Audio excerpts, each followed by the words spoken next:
विज्ञानयात्री आणि ज्येष्ठ पर्यावरण तज्ज्ञ डॉक्टर माधव धनंजय गाडगीळ यांचे पुणे येथे नुकतेच दिनांक 8 जानेवारी 2026 रोजी मृत्यू झाले. समयी त्यांचे वय 83 वर्ष होते. विज्ञानयात्री माधव धनंजय गाडगीळ यांनी संपूर्ण आयुष्य निसर्ग अभ्यास यासाठी समर्पित केले. त्यांनी भारतातील पर्यावरण संदर्भात दिलेल्या योगदानाची दखल संयुक्त राष्ट्र संघाने देखील घेतली. सन 2024 मध्ये संयुक्त राष्ट्र संघातर्फे विज्ञानयात्री माधव धनंजय गाडगीळ यांना UNEPचा चॅम्पियन ऑफ द अर्थ हा पुरस्कार देऊन सन्मानित करण्यात आले. संशोधन आणि संवर्धन धोरणाला आकार देण्यात विज्ञानयात्री माधव धनंजय गाडगीळ यांची भूमिका महत्त्वपूर्ण आहे. 6 दशकापेक्षाही जास्त वैज्ञानिक संशोधन कार्यकालावधीत विज्ञानयात्री माधव धनंजय गाडगीळ यांनी अथक परिश्रम घेतले. त्यांच्या निधनाने निसर्ग आणि विज्ञान यांचा सुवर्णमध्य साधणारा सह्याद्रीचा सांगाती हरपला. विज्ञानयात्री माधव धनंजय गाडगीळ यांना भावपूर्ण श्रद्धांजली. डॉक्टर माधव धनंजय गाडगीळ हे जागतिक कीर्तीचे मराठी पर्यावरण शास्त्रज्ञ होते. माधव गाडगीळ यांचे शालेय शिक्षण पुण्यात झाले. पुणे, मुंबई या विद्यापीठातून जीवशास्त्राच्या पदव्या घेऊन नंतर हार्वर्ड विद्यापीठातून मॅथमॅटिकल इकॉलॉजी या विषयात त्यांनी PhD मिळवली. ते हार्वर्ड विद्यापीठाच्या IBM संगणन केंद्राचे आणि शिवाय उपयोजित गणितशास्त्राचे फेलो होते. गाडगीळ यांच्या पत्नी सुलोचना गाडगीळ या पुण्यातील भारतीय उष्ण प्रदेशीय हवामानशास्त्र संस्था यामध्ये शास्त्रज्ञ पदावर होत्या. सुलोचना गाडगीळ यांनी मान्सूनच्या गतिशीलतेची, विशेषतः मान्सूनच्या ढगांच्या उपहंगामी बदलांचे आकलन करण्यात मूलभूत योगदान दिले. त्यांनी प्रादेशिक पावसाच्या परिवर्तनशीलतेचा प्रतिसाद देणाऱ्या शेती धोरणांच्या विकासावर देखील काम केले आणि पर्यावरणीय आणि उत्क्रांतीवादी घटनांचे मॉडेल तयार करण्यास मदत केली. त्यांच्या योगदानाचा भारताच्या मान्सून संशोधन, कृषी नियोजन आणि हवामान मॉडेलिंग प्रयत्नावर कायमचा प्रभाव पडलेला आहे. सन 1973 ते 2004 पर्यंत माधव गाडगीळ बंगलोरच्या इंडियन इन्स्टिट्यूट ऑफ सायन्समध्ये प्राध्यापक होते. तेथे असताना त्यांनी सेंटर फॉर इकॉलॉजिकल सायन्सेसची स्थापना केली. हार्वर्ड विद्यापीठात ते जीवशास्त्र शिकवित असत. शिवाय अमेरिकेतील स्टॅनफोर्ड आणि बर्कले विद्यापीठाचे ते गेस्ट लेक्चर होते. विद्यार्थ्यांमध्ये पर्यावरणाच्या संरक्षणाची जागृती निर्माण व्हावी यासाठी माधव गाडगीळ यांनी शालेय, महाविद्यालयीन विद्यार्थी आणि प्राध्यापकांच्या सहाय्याने देशातील जैवविविधतेच्या सर्वेक्षण आणि संवर्धन या विषयावर काय काय करता येईल त्याचे अभिनव प्रयोग केले आहेत.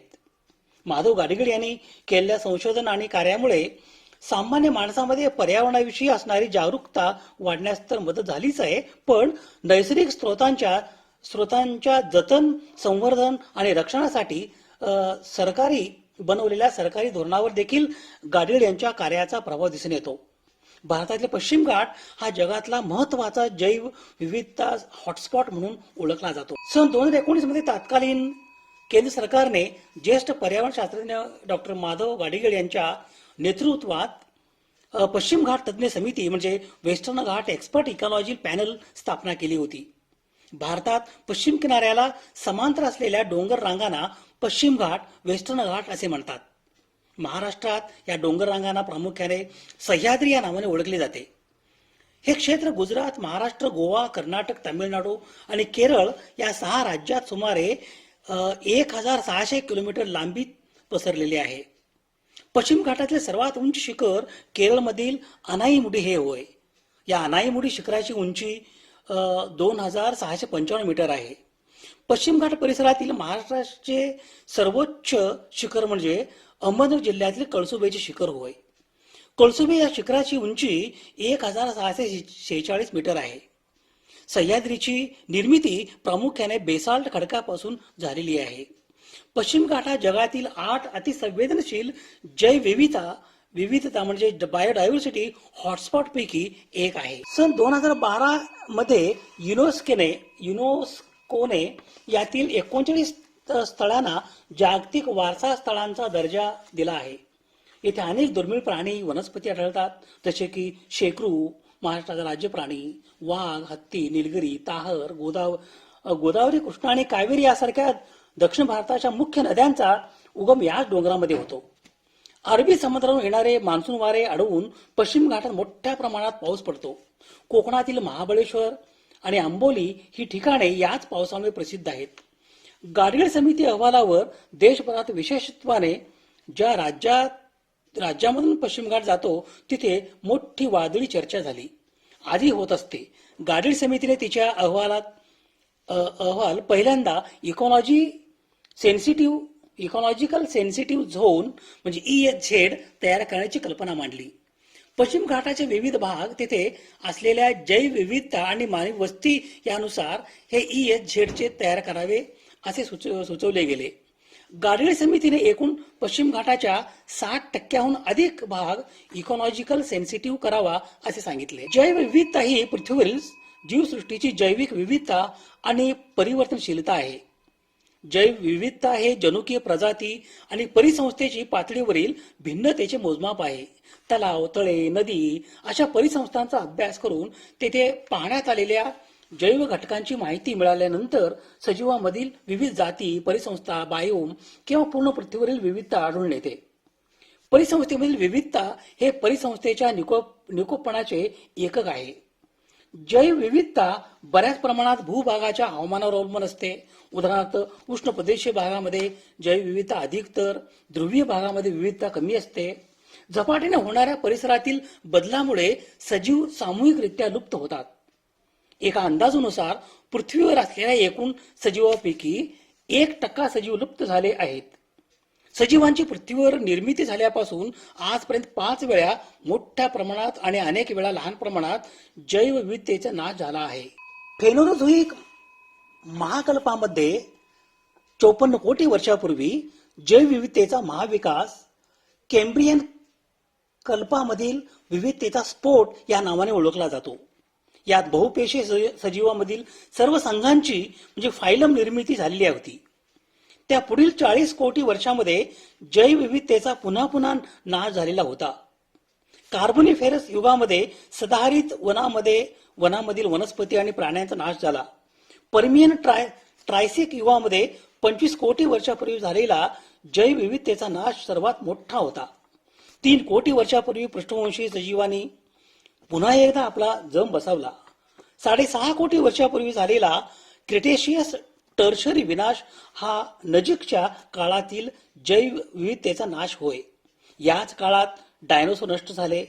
जैवविविधतेमध्ये माणसाचा प्रवेश झाल्यानंतर जैवविविधता आणि जनुकीय विविधता हळूहळू नाहीशी होत आहे. यास हॅलोसीन विनाश असे म्हणतात. मानवी हस्तक्षेपामुळे अधिवास नष्ट झाल्याने जैवविविधतेचा अतोनात नाश होत आहे. संयुक्त राष्ट्र संघाने जैवविविधतेच्या नाशाकडे लक्ष देण्यासाठी इसवी सन 2011 ते 2020 हे दशक जैवविविधता दशक म्हणून जाहीर केले आहे. पूर्वी घराच्या आजूबाजूला वेगवेगळी फळांची, फुलांची झाडे लावली जायची जेणेकरून त्यावर पक्षी, फुलपाखरं बागडावीत. पण आताच्या सध्याच्या स्थितीत पाहिल्यास सगळीकडे कॉन्क्रीटीकरण वाढलेले आहे. त्यामुळे आजूबाजूला जास्त परिसरच नाही आहे. जेवढा आहे तेवढ्यात वेगवेगळी शोची झाडं लावली जातात. त्यामुळे फुलपाखरांचा नैसर्गिक अधिवास नष्ट होत आहे. जैवविविधता हा पृथ्वीचा खरा दागिना आहे.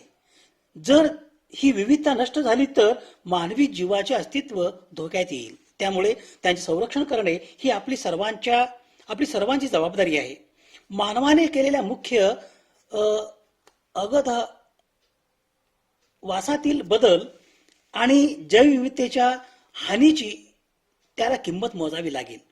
बदलत्या परिस्थितीनुसार आणि कालानुसार आणि भारतासारख्या विशाल देशात येणाऱ्या नवनवीन अनुभवावरून भारतात जैवविविधता कायद्यात बदल केले जात आहेत. कारण मानवजातीच्या रक्षणासाठी जैवविविधता महत्वाची. लोकसंख्येचे जीवशास्त्र, सर्वसाधारण पर्यावरण संरक्षण, पर्यावरणाची मानवी बाजू आणि ऐतिहासिक पर्यावरण हे माधव गाडगीळ यांच्या संशोधनाचे विषय होते.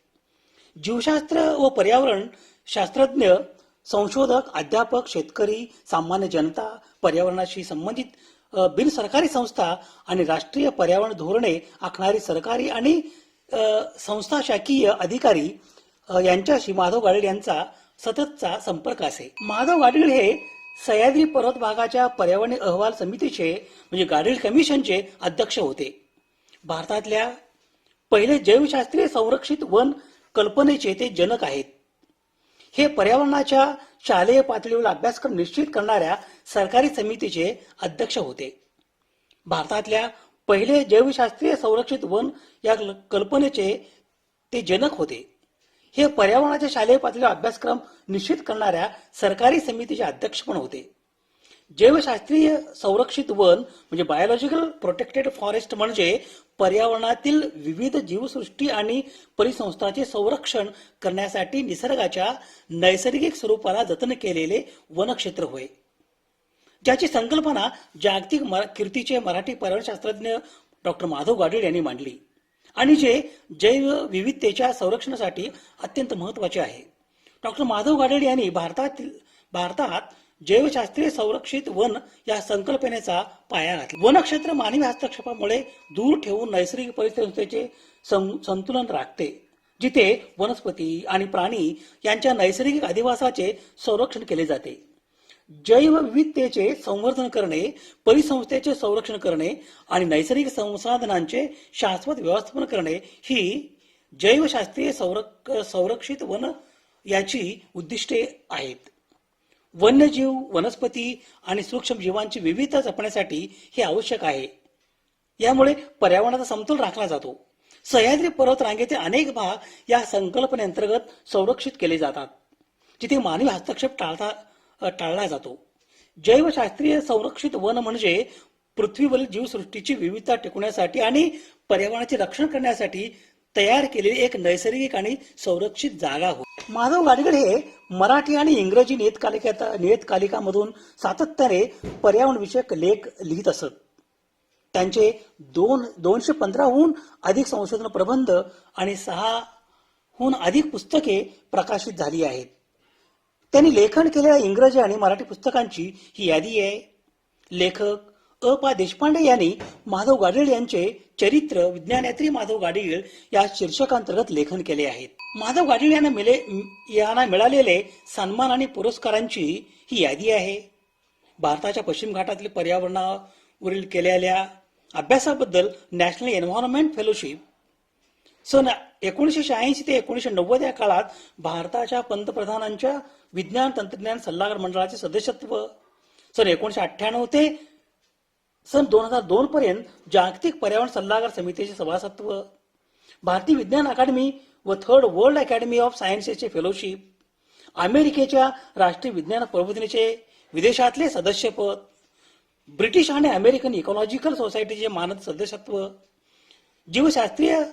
जीवशास्त्रासाठीचा शांतीस्वरूप भटनागर पुरस्कार, विक्रम साराभाई पुरस्कार, ईश्वरचंद्र विद्यासागर पुरस्कार, हार्वर्ड विद्यापीठाचे अपूर्व असे शतवार्षिक पदक, फोल्वो आंतरराष्ट्रीय पारितोषिक सन 2003चे, भारत सरकारकडून पद्मश्री आणि पद्मभूषण पुरस्कार, कर्नाटक सरकारचा राज्योत्सव पुरस्कार, विज्ञान आणि तंत्रज्ञानातील अत्युच्च प्रावीण्याबद्दल फिरोदिया पुरस्कार सन 2007चा, उष्णकटिबंधीय जीवशास्त्र आणि त्याचे संरक्षण या विषयावर केलेल्या संशोधनात्मक कामगिरीसाठी association for tropical biology and conservation या संस्थेची मानद फेलोशिप सन 2010, पर्यावरणशास्त्रात केलेल्या कामगिरीसाठी सदर्न कॅलिफोर्निया युनिव्हर्सिटीचा सन 2015चा टायलर पुरस्कार, पुणे प्रार्थना समाजाच्या वतीने 146व्या स्थापना दिनानिमित्त पुरस्कार दिनांक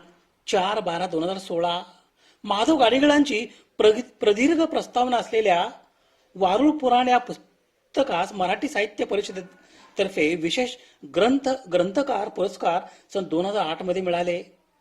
उत्क्रांती एक महानाट्य या पुस्तकास अखिल भारतीय मराठी प्रकाशक संघातर्फे दिला जाणारा उत्कृष्ट ग्रंथ निर्मिती पुरस्कार सन 2020चा, कुसुमाग्रज प्रतिष्ठानचा गोदावरी गौरव पुरस्कार सन 2020, उत्क्रांती एक महानाट्य पुस्तकास राठी विज्ञान परिषदेतर्फे विज्ञान पुस्तक पुरस्कार सन 2021, चॅम्पियन ऑफ द अर्थ संयुक्त राष्ट्रसंघातर्फे पर्यावरणासाठी दिला जाणारा सर्वोच्च पुरस्कार सन 2024 सालचा, लोकाभिमुख धोरण आखणी प्रक्रियेतील त्यांचे योगदान संदर्भात असे म्हणता येईल.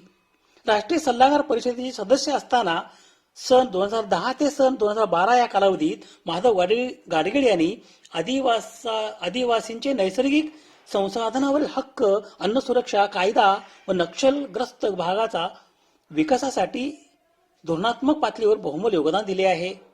त्यांच्या प्रामाणिक व निस्पृह सल्ल्यामुळे शासनाशी त्यांचे सूर जुळले नाहीत. परिणामी त्यांना व इतर 3 जणांना पुढील समितीत वगळण्यात आले. केंद्र शासनाने पश्चिम घाटातील पर्यावरण अभ्यासासाठी नेमलेल्या गाडगीळ समितीचा अहवाल हा एक महत्त्वाचा दस्तऐवज आहे. अनेक मूलभूत चर्चा यामुळे सुरू झाल्या. भारत सरकारने यातील शिफारशींचा अभ्यास करण्यासाठी कस्तुरी रंगन समिती नेमली. डोंगर दऱ्यातून हिंडून सह्याद्री पर्वताच्या पर्यावरणाचा गाडगीळ यांनी तयार केलेल्या अभ्यासपूर्ण गाडगीळ अहवाल महाराष्ट्र सरकारने आणि भारत सरकारने फेटाळला आणि त्या जागी कस्तुरी रंगन यांनी कार्यालयात बसून उपग्रह चित्रणावरून तयार केलेला अहवाल स्वीकारण्याचा सल्ला दिला. या कस्तुरी रंगन समितीने गाडगिळांच्या काही शिफारसी सौम्य करून कठोर उपाययोजना वगळून बनवलेला आपला अहवाल सादर केला. असे असले तरी दोन्ही अहवाल स्वीकारणे सरकारला अवघड जात आहे. राज्य व केंद्र सरकार संदिग्ध भूमिकेत आहे. पर्यावरणाच्या बेसुमार ऱ्हासाला पायबंद घालत कोकणाचे सौंदर्य आणि पर्यावरण संरक्षणाची दिशा ठरवणाऱ्या डॉक्टर माधव गाडगीळ आणि कस्तुरी रंगन समितीचे अहवाल खुंटीवर टांगण्याचे संकेत राज्य सरकारने फेब्रुवारी 2015 मध्ये दिले. या दोन्ही समित्यांचे अहवाल कोकणाच्या विकासाला मारक असल्याचे सांगत कोकणाच्या सर्वांगीण विकासासाठी नवीन समिती स्थापन करण्याची घोषणा पर्यावरण मंत्री रामदास कदम यांनी केली. सजग नागरिकांच्या विधायक योगदानातून विकिपीडियावरील ज्ञान निर्मितीस उत्तेजन देण्यासाठी माधव गाडगीळ विविध माध्यमातून जागृती करत आहेत. वास्तवदर्शी माहिती नीट संकलित करणे व सतत ती अद्ययावत ठेवणे ही जबाबदारी प्रत्येक नागरिकाने पार पाडल्यास नैसर्गिक साधन संपत्तीचे संवर्धन व शाश्वत विकास ही दोन्ही उद्दिष्टे साध्य होतील असा त्यांना विश्वास वाटत होता. विज्ञानयात्री गाडगीळ हे भारतीय पर्यावरण तज्ञ, लेखक आणि प्राध्यापक होते. भारताच्या पर्यावरण विषयक विज्ञानयात्री माधव गाडगीळ यांनी संपूर्ण आयुष्य निसर्ग अभ्यास यासाठी समर्पित केले. त्यांनी भारतातील पर्यावरण संदर्भात दिलेल्या योगदानाची दखल संयुक्त राष्ट्र संघाने घेतली आणि सन 2024 मध्ये संयुक्त राष्ट्र संघातर्फे विज्ञानयात्री माधव गाडगीळ यांना UNEPचा चॅम्पियन ऑफ द अर्थ हा पुरस्कार देऊन सन्मानित करण्यात आले. संशोधन आणि संवर्धन धोरणाला आकार देण्यात विज्ञानयात्री माधव गाडगीळ यांची भूमिका महत्वपूर्ण आहे. 6 दशकापेक्षाही जास्त वैज्ञानिक संशोधन कार्यकालावधीत विज्ञानयात्री माधव गाडगीळ यांनी अथक परिश्रम घेतले. विज्ञानयात्री आणि ज्येष्ठ पर्यावरण तज्ञ माधव गाडगीळ यांचे पुणे येथे नुकतेच दिनांक 8 जानेवारी 2026 रोजी निधन झाले. मृत्यूसमयी त्यांचे वय 83 वर्ष होते. त्यांच्या निधनाने निसर्ग आणि विज्ञान यांचा सुवर्णमध्य साधणारा सह्याद्रीचा सांगाती हरपला. विज्ञानयात्री माधव धनंजय गाडगीळ यांना भावपूर्ण श्रद्धांजली. श्रोत संदर्भासाठी ही यादी आहे. अशा महत्वपूर्ण विषयासाठी कृपया चॅनलला सबस्क्राईब करा. आपली मते आणि सूचना कमेंट बॉक्समध्ये लिहा. विज्ञान निष्ठा हीच जीवन निष्ठा. धन्यवाद.